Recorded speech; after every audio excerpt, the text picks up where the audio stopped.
ay half-American nga dalaga nga proud sa iyang dugo o gikanan. Mitabang pa siya sa kabataan sa Subo, pinaagi sa feeding program. Sining Sereno sa report.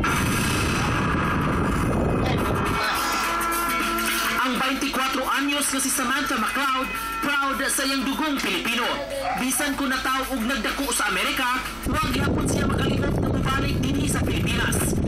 Sa iyang usa ka buwan nga pagbisita sa Subo, nga may hometown sa iyang inahan, mitabang na siya pagpasiugda og mga feeding programs alang sa mga nanginahanglan. Sa Amerika pa lang, nangunay na siya paghipos og order aron makatabang sa maong kalihukan.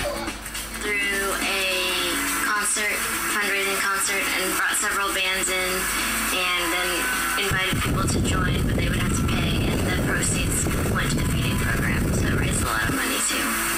Si Samantha nga usa ka architecture graduate, nalipay kaayo sa iyang mga nakatunan ug nadiskubrihan sa iyang pagpuyo sa Pilipinas. Bisan kung mabalik na siya sa Estados Unidos, plano ihapon niyang ipadayon ang fundraising alang sa feeding mission dinhi sa Subo. Serving, giving back, and I feel like if you're successful, there's not really any point unless you give back. Mas naging garbo usab ang nakapot ni Samantha alang sa mga Pinoy human mag-top 1 sa architecture class program. Nakadawat usab og mga pasidungog si Samantha sa postgraduate studies nga Masters in Architecture.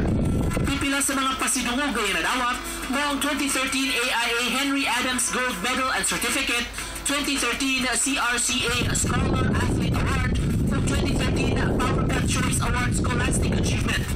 Nico Sereno, Andang Balita, 24 Oras.